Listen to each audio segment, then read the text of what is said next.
राधे राधे। जय श्री कृष्ण। आज हम सुनेंगे कार्तिक मास महात्म्य कथा के 22वें अध्याय की कथा। बोले श्री विष्णु भगवान की जय हो, लक्ष्मी माता की जय हो। पुण्यशील और सुशील पार्षदों की कथा सुनने के बाद धर्मदत्त ने पूछा, मैंने सुना है जय और विजय भी भगवान विष्णु के द्वारपाल हैं। उन्होंने पूर्व जन्म में ऐसा कौन सा पुण्य किया था जिससे कि वे भगवान के समान रूप धारण करके वैकुंठ धाम के द्वारपाल हुए। तब विष्णु पार्षदों ने कहा, हे ब्राह्मण, पूर्व काल में तरण बिंदु की कन्या देवभूति के गर्भ से महर्षि कर्दम की दृष्टि मात्र से 2 पुत्र उत्पन्न हुए। बड़े का नाम जय और छोटे का नाम विजय हुआ। पीछे से उसी देवभूति के गर्भ से योग धर्म को जानने वाले भगवान कपिल उत्पन्न हुए। जय और विजय सदा भगवान की भक्ति में तत्पर रहते थे। वे नित्य ही मंत्र जाप करते, वैष्णव व्रत का पालन करते। एक समय राजा मरुत ने उन दोनों को अपने यज्ञ में बुलाया, जहाँ पर जय विजय ब्रह्मा बनाए गए और विजय आचार्य। उन्होंने यज्ञ की संपूर्ण विधि पूर्ण की। यज्ञ के अंत में अवृत स्नान के बाद राजा मरुत ने दोनों को बहुत सारा धन दिया। धन लेकर दोनों भाई अपने अपने आश्रम पर गए। वहां उस धन का विभाग करते समय दोनों में परस्पर लड़ाई हो गई। जय ने कहा, इस धन को बराबर बराबर बांट लिया जाए। विजय ने कहा, नहीं, जिसे जो भी मिला है वह उसके पास रहे। तब जय ने क्रोध में आकर लोभी विजय को श्राप दिया, तुम ग्रहण कर देते नहीं हो, इसलिए ग्रह अर्थात मगरमच्छ हो जाओ। जय के श्राप को सुनकर विजय ने भी श्राप दे दिया, तुम मद से भ्रांत होकर श्राप दे रहे हो, इसलिए तुम मातंग अर्थात हाथी की योनि में जाओ। उसके बाद उन्होंने भगवान की श्राप निवृत्ति की प्रार्थना की। श्री भगवान ने कहा, तुम मेरे भक्त हो, तुम्हारा वचन असत्य नहीं हो सकता। तुम दोनों अपने ही दिए हुए इन श्रापों को भोगकर फिर से मेरे धाम को प्राप्त हो गए। ऐसा कहकर भगवान विष्णु अंतर्ध्यान हो गए। बाद में वे दोनों गंडकी नदी के तट पर ग्रह और गज हो गए। उस योनि में भी उन्होंने पूर्व जन्म का स्मरण बना रहा और वे भगवान विष्णु के व्रत में तत्पर रहे। किसी समय वह गजराज कार्तिक मास में स्नान के लिए गंडकी नदी पर आया। उस समय ग्रह ने श्राप के हेतु को स्मरण करते हुए उस गज को पकड़ लिया। ग्रह से पकड़े जाने पर गजराज ने भगवान रमानाथ का स्मरण किया। तभी भगवान विष्णु शंख चक्र और गदा धारण किए वहां प्रकट हो गए। उन्होंने चक्र चलाकर ग्रह और गजराज का उद्धार किया और उन्हें अपने ही जैसा रूप देकर वैकुंठ को ले गए। तब से वह स्थान हरि क्षेत्र के नाम से प्रसिद्ध है और वे ही दोनों विश्व विख्यात जय और विजय हैं, जो भगवान विष्णु के द्वारपाल हुए हैं। हे धर्मदत्त, तुम भी ईर्ष्या और द्वेष का त्याग करो, सदैव भगवान विष्णु के व्रत में स्थिर रहो, समदर्शी बनो। कार्तिक, माघ और वैशाख के महीने में प्रातःकाल स्नान करो, एकादशी व्रत का पालन करो, तुलसी के बगीचे की रक्षा करो। ऐसा करने से तुम भी शरीर का अंत होने पर भगवान विष्णु के परम पद को प्राप्त होगे। भगवान विष्णु को संतुष्ट करने वाले तुम्हारे इस व्रत से बढ़कर ना कोई यज्ञ है, ना कोई दान, ना ही कोई तीर्थ है। हे ब्राह्मण, तुम धन्य हो, जिसके व्रत के आधे भाग का फल पाकर यह स्त्री हमारे साथ वैकुंठ धाम को जा रही है। नारद जी कहते हैं, हे राजन, धर्मदत्त को इस प्रकार कहकर वे दोनों विमानचारी पार्षद कलह के साथ वैकुंठ धाम को चले गए।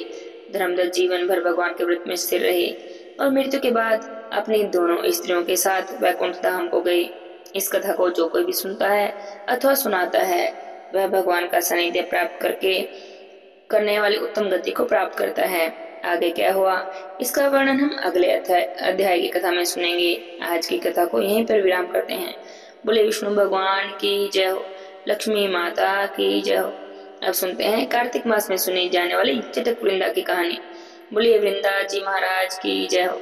एक भाई बहन थे। बहन कार्तिक के महीने में व्रत करती थी, सभी देवताओं का पूजन करती, लेकिन उसने कभी भी चटक वृंदा की पूजा नहीं की। चटक वृंदा की पूजा के नाम से आसन झाड़कर उठ बैठ जाती थी। इस पर चटक वृंदा भगवान नाराज हो गए और कहने लगे कि मैं तो इसको दोष लगाऊंगा और पातक लगाऊंगा। अब तो चटक वृंदा महाराज ने एक आदमी का वेश बनाया और रात के समय बहन के कमरे की तरफ गए और इसके बिस्तर के चारों तरफ चक्कर लगाते जाते और पान की पीक थूकते जाते। मिठाई खाकर उसका दोना उसके बिस्तर के पास ही रख जाते। इस तरह से चटक वृंदा महाराज रोज आदमी के वेश में बहन के कमरे में आने लगे। एक दिन भाभी सफाई कर रही थी, तब उसने देखा कि पलंग के पास पान की पीक की थूक पड़ी है और मिठाई के खाले दोने पड़े हैं। भाभी का तो माथा ठनका। वह तो भागी भागी गई अपने पति के पास और बोली, वैसे तो तुम्हारी बहन बड़ी पूजा पाठ वाली बनती है, बहुत संस्कारी बनती है, वैसे रोज रात को उसके पास आदमी आते हैं। भाई को तो यह बात सुनकर बड़ा ही गुस्सा आया। वह बोला कि मेरी बहन तो बहुत ही पूजा पाठ वाली है, उसके बारे में ऐसी बातें मत करो। तब भाभी बोली, हाँ हाँ देखिए तुम्हारी बहन, जाकर कमरे में देखो क्या हाल हो रहा है। वह कहने लगी कि वह कहने लगा कि मेरी बहन के बारे में कुछ भी उल्टा सीधा मत कहो, मेरी बहन तो पान के पत्तों से भी हल्की है, चाहे तो तुलवा कर देख लो। अब बहन को तुलवाया गया, लेकिन वह तो इतनी भारी हो गई कि बहुत सारे पान के पत्ते चढ़ा दिए, फिर भी वह तुली नहीं। अब तो भाई को भी बड़ा ही गुस्सा आने लगा। भाई ने रात में क्या किया कि छुपकर कमरे में बैठ गया और देखने लगा। थोड़ी देर में आधी रात में उसने देखा कि एक आदमी आया, बहन के पलंग के चारों तरफ चक्कर लगाने लगा। पान खा रखा था, पी के वहीं थूक दी, मिठाई खाई और दोने वहीं फेंक दिए और जाने लगा। जब वह जाने लगा तो भाई ने उसे पकड़ लिया और बोला कि तू है कौन। तो है बोला कि मैं तो चटक बिंदा हूँ। तो भाई ने पूछा कि तुम यहाँ क्या करने आए हो मेरी बहन के कमरे में। तो वह कहने लगा तुम्हारी बहन को दोष लगाने आया हूँ। तेरी बहन कार्तिक का व्रत करती है, कार्तिक के महीने में पूजा करती है, सभी देवी देवताओं का पूजन करती है, पर मेरा नाम भी नहीं लेती। मेरे नाम से तो आसन झाड़कर उठकर बैठ जाती है। मैं तो उसको दोष लगाने आया हूँ, उसको पातक लगाने आया हूँ। अब तो भाई पैरों में गिर गया, हाथ पैर जोड़ने लगा और पूछने लगा कि बताओ मेरी बहन का यह दोष, यह पाप कैसे दूर होगा। तब चटक बिंदा महाराज बोले कि तुम दोनों भाई बहन तीर्थ करने जाना, एक साथ जाना। तुम एक साथ देखकर लोग तरह तरह की बातें कहेंगे, कोई कहेगा भाई बहन है, कोई कहेगा पति पत्नी है, कोई कहेगा भगा कर लाया है। उनको दोष लगता जाएगा और तुम्हारी बहन का दोष उतरता जाएगा। आगे जाओगे तो एक कुआं मिलेगा, उस कुएं में से तुम्हें कच्चे धागे से पानी खींचना है। बहन खींचेगी तो तुम्हें नहलाएगी, तुम खींचोगे तो बहन को नहलाओगे। अगर सूत नहीं टूटा तो समझ लेना तुम्हारे दोष उतर रहे हैं। आगे जाओगे तो एक गैया मिलेगी, उसको बच्चा होने वाला होगा, बहुत दर्द हो रहा होगा, लेकिन कोई भी उसकी मदद नहीं कर पा रहा होगा। तुम दोनों भाई बहन उसको हाथ लगाना, अगर उसका बच्चा होगा तो समझना तुम्हारे दोष उतर रहे हैं। तीर्थ पर जाओगे तो वहाँ के पट बंद मिलेंगे, पट किसी से भी नहीं खुल रहे होंगे, सभी लोहार बढ़ई सभी कोशिश कर करके थक जाएंगे। तब तुम दोनों भाई बहन अपने हाथ लगाना, अगर धक्का मारने से पट खुल गए तो सोचना तुम्हारे दोष उतर गए। अब तो दोनों भाई बहन तीर्थ करने चले गए। चलते चलते लोग तरह तरह की बातें करने लगे। कोई कहता कि पति पत्नी है, कोई कहता भाई बहन है, तो कोई कहता कि लगता है तो भगा कर लाया है। इस तरह उनके दोष उतरते रहे, लोगों पर चढ़ते रहे। अब आगे जाकर उन्हें एक कुआं मिला, दोनों ने कच्चे सूत से पानी खींचा, एक दूसरे को नहलाया। तो बहन कहने लगी भाई लगता है हमारे पाप नष्ट हो रहे हैं। थोड़ा आगे चले तो एक गाय तड़प रही थी, कष्ट से व्याकुल हो रही थी, भीड़ जमा होने लगी। तो उन्होंने पूछा कि क्या हो रहा है। तब सब लोग कहने लगे कि एक गैया तड़प रही है, कोई भी वैद्य हकीम उसका काम नहीं बना पा रहा। तो वह कहने लगे कि लाओ हम देख लें। तो सभी लोग हंसने लगे कि इतने सारे वैद्य हकीम लगे हैं, उनसे तो कुछ हुआ नहीं, ये दोनों बालक कुछ करेंगे। फिर भी दोनों ने गाय के पेट पर हाथ लगाया, जैसे ही हाथ लगाया उसका बछड़ा होगा, गाय का तो कष्ट दूर हो गया। तो सभी लोग उनकी प्रशंसा करने लगे। आगे गए तो तीर्थ के कपाट बंद मिले, सभी लोग खोलने की कोशिश कर रहे थे। खूब बड़े बड़े मोटे मोटे पहलवान खड़े थे, धक्का मार रहे थे, लोहार बड़े सब हार चुके थे। तब वे दोनों बोले कि लाओ हम कोशिश कर लें। तो फिर सब लोग हंसने लगे, बोले इतने बड़े बड़े पहलवानों के धक्के से तो खुला नहीं, ये बालक क्या खोल लेंगे। फिर भी दोनों गए, दोनों ने जरा सा हाथ लगाया, धक्का मारा तो तीर्थ के किवाड़ खुल गए। तो बहन बोली कि भाई हमारे सभी पाप नष्ट हो गए। हे चटक बिंदा जी महाराज, जैसे आपने भाई बहन के पाप नष्ट करे, वैसे ही सबके पापों को नष्ट करना, सबके घर में खुशहाली रखना। बोले चटक बिंदा महाराज की जय हो। जय जय श्री राधे श्याम। अब सुनते हैं अंधन के भंडार भरने वाली सीता माता की कहानी। बोले सीता माता की जय हो, श्री राम भगवान की जय हो। राम आए लक्ष्मण आए, देश के पुजारी आए, नित नेम का नेम लाए। आओ राम बैठो राम, तपी रसोई जियो राम, जिमो राम माखन मिश्री खाओ राम, दूध बताशा पियो राम, सूत के पलका बैठो राम, शाला दुशाला पुठो राम, शाला दुशाला ओढ़ो राम, राम बोलो राम राम, राम बिग राम सवारे सबके काम। खाली घर भंडारे भरेंगे सबका बेड़ा पार करेंगे, खाली घर भंडारा भरेंगे सबका बेड़ा पार करेंगे। राम राम जय श्री राम, राम राम जय श्री राम। सीता माता कहानी कहती और श्री राम सुना करते। एक दिन श्री राम को किसी काम से बाहर जाना पड़ गया। तो सीता माता कहने लगी भगवान मेरा तो 12 वर्ष का नित्यनेम है, अब आप बाहर जाएंगे तो मैं अपनी कहानी किसे सुनाऊंगी। तब श्री राम ने कहा, तुम कुएं की पाल पर जाकर बैठ जाना, वहां जो औरतें पानी भरने आएंगी तो तुम उन्हें अपनी कहानी सुना देना। सीता माता कुएं की पाल पर जाकर बैठ गई। एक स्त्री आई, उसने रेशम जरी की साड़ी पहन रखी थी, सोने का घड़ा ले रखा था। सीता माता ने उसे देखा तो कहा, बहन मेरा 12 वर्ष का नित्यनेम है, तो मेरी कहानी सुन ले। तब वह कहने लगी कि मैं तुम्हारा नित्यनेम सुनूंगी तो मुझे तो घर जाने में देर हो जाएगी और मेरी सास तो मुझसे लड़ेगी। उसने कहानी नहीं सुनी और अपने घर चली गई, और घर जाते जाते उसकी रेशम जोड़ी की साड़ी फट गई, सोने का घड़ा मिट्टी का घड़ा हो गया। जब घर गई तो सास ने देखा तो पूछा, अरे बहू ये किसका दोष अपने सर ले आई है। तो बहू कहने लगी, माँ जी कुएं पर एक औरत बैठी थी, कह रही थी मेरी कहानी सुन ले, मैंने कहानी नहीं सुनी तो उसका यह फल हो गया। बहू की बातें सुनकर अगले दिन ही सास वही साड़ी पहन कर गई और वही घड़ा लेकर कुएं की पाल पर गई। सास को सीता माता बैठी मिली तो सीता माता कहने लगी, अरे बहन अगर तुम्हारे पास समय है तो मेरी कहानी सुन लो। तो सास कहने लगी, बहन कहानी एक बार छोड़ 4 बार सुन लूंगी।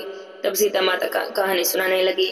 राम आए लक्ष्मण आए, देश के पुजारी आए, नित नेम का नेम लाए, आओ राम बैठो राम, तपी रसोई जिमो राम, माखन मिश्री खाओ राम, दूध पतासा पियो राम, सूत के पलका मुठो राम, शाल दुशाला उठो राम, शाल दुशाला ओढ़ो राम, जब बोलूं राम ही राम, राम सवारे सबके काम, खाली घर भंडार भरेंगे, सबका बेड़ा पार करेंगे। राम राम जय श्री राम, जय जय राम, जय श्री राम, जय जय राम, जय श्री राम। कहानी पूरी हुई तो सास कहने लगी, बहन ये कहानी तो मुझे बड़ी ही अच्छी लगी है। कहानी सुनकर सास अपने घर गई तो उसकी सारी साड़ी फिर से रेशम जरी की हो गई, मिट्टी का घड़ा फिर से सोने का होगा। बहू कहने लगी, सासू माँ आपने ये सब कैसे कर दिया। तो सास बोली, तू तो दोष लगाकर आई थी और मैं दोष उतार कर आई हूँ।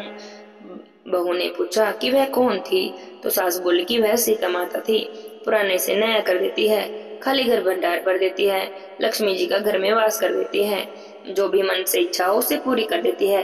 तब बहू कहने लगी, माँ जी फिर तो ऐसी कहानी मुझे भी सुना दो। तो सास कहने लगी, ठीक है भाई तुम भी सुन लो। सास ने कहानी कही और बहू ने सुनी। राम आए लक्ष्मण आए, देश के पुजारी आए, नित नेम का नेम लाए, आओ राम बैठो राम, तपी रसोई जिमो राम, माखन मिश्री खाओ राम, दूध बताशा पियो राम, सूत के पलका मुठो राम, शाल दुशाला ओढ़ो राम, शाल दुशाला पोठो राम, जब बोलूं राम ही राम, राम सवारे सबके काम, खाली घर भंडार भरेंगे, सबका बेड़ा पार करेंगे। जय श्री राम, जय श्री राम, राम राम जय जय राम। कहानी पूरी हुई तो बहू बोली कि सासू जी कहानी तो बड़ी ही अच्छी है। तब सास बोली, हाँ बेटी कहानी तो बहुत ही अच्छी है, अब हम तो इसे रोज कहा करेंगे। अब सास बहू दोनों सुबह उठती, नहाती धोती, पूजा पाठ करने के बाद नित्यनेम की सीता माता की कहानी कहती। एक दिन की बात है कि पड़ोस से एक औरत आई, कहने लगी, बहन जरा सी आँच दे दे। तो वह बोली कि अभी हमने आँच नहीं जलाई। तब पड़ोसन बोली, तुम सुबह 4 बजे से ही उठ जाती हो, फिर कर क्या रही हो। तब उन्होंने कहा कि सुबह सवेरे से उठकर हम नहाते हैं, धोते हैं, पूजा करते हैं और फिर सीता माता की नित्यनेम की कहानी कहते हैं। पड़ोसन ने उनकी बातें सुनकर कहा कि सीता माता की नित्यनेम की कहानी कहने से क्या होता है। तो वे बोले कि इस कहानी को कहने से ही घर में अन्न के भंडार बन जाते हैं, सारे काम सिद्ध हो जाते हैं, मन में कोई भी इच्छा हो तो वह पूरी हो जाती है। तब पड़ोसन बोली कि बहन ऐसी कहानी तो तुम मुझे भी सुना दो। अब सास ने कहानी कही और पड़ोसन ने सुनी। राम आए लक्ष्मण आए, देश के पुजारी आए, नित नेम का नेम लाए, आओ राम बैठो राम, तपी रसोई जिमो राम, माखन मिश्री खाओ राम, दूध पताशा पियो राम, सूत के पलका मोठो राम, श्याम दुशाला ओढ़ो राम, शाल दुशाला ओढ़ो राम, जब बोलो राम ही राम, राम सवारे सबके काम, खाली घर भंडार भरेंगे, सबका बेड़ा पार करेंगे। जय श्री राम, जय जय राम, जय श्री राम, जय जय राम। कहानी सुनने के बाद तो पड़ोसन कहने लगी कि बहन कहानी तो बड़ी ही अच्छी है, ये तो मुझे बहुत ही अच्छी लगी। अब वह पड़ोसन भी नित्य नेम की सीता माता की कहानी कहने लगी। सीता माता ने उसके भी भंडारे भर दिए, उसकी भी सारी इच्छाएं पूरी हो गई। हे सीता माता, जैसे आपने उन सबके भंडारे भरे, जैसे उनकी इच्छाएं पूरी करी, जैसे उनकी मनोकामनाएं पूरी करी, वैसे ही आप ये कहा था कहानी कहते सुनते हुंकारा भरते सबकी मनोकामनाएं पूरी करना। सब पर अपनी दया बनाए रखना। बोले सीता माता की जय हो। शब्द रामचंद्र की जय हो। जय श्री राम, जय श्री राम।